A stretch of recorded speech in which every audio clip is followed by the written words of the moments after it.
قرآن کریم کے علوم میں جو شخص بھی قدم رکھے گا اور سروکار رکھے گا وہ ناسخ اور منسوخ سے تعلق رکھے گا۔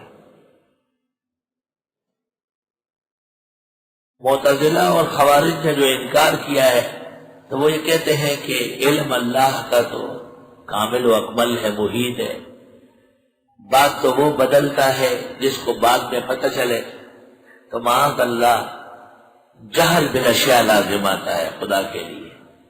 حالانکہ یہ ان کی بڑی بھول غلطی ہے، اس طرح نہیں ہے۔ احکام کا تعلق عباد کے ساتھ ہے، بندوں کے ساتھ۔ دیکھو، ایک طالب علم کو استاذ کہتا ہے کہ یہ آیت 100 مرتبہ پڑھو، پھر اس کو کہتا ہے اچھا ایسا کرو 10 مرتبہ بہت ہے۔ کیوں؟ 100 مرتبہ پڑھنے سے آموختہ پختہ ہو گیا، اب 10 مرتبہ کافی ہے۔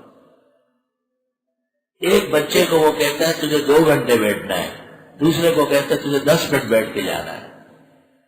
بندوں کو دیکھ کر، شاگردوں کو دیکھ کر استاد فیصلہ کرتا ہے۔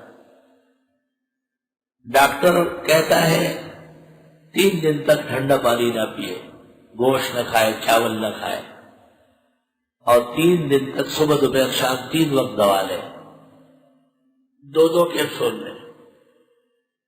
3 دن کے بعد کہتے ہیں اب صرف صبح و شام لیں، اور اب آپ گوشت نہ کھائے لیکن شوربہ کھائے، اور چاول نہ کھائے، کھچڑی اور کھیر کھا سکتے۔ 5 دن جب پورے ہو جاتے ہیں کہتے ہیں اب دوا کی ضرورت نہیں ہے، صرف پرہیز کرو۔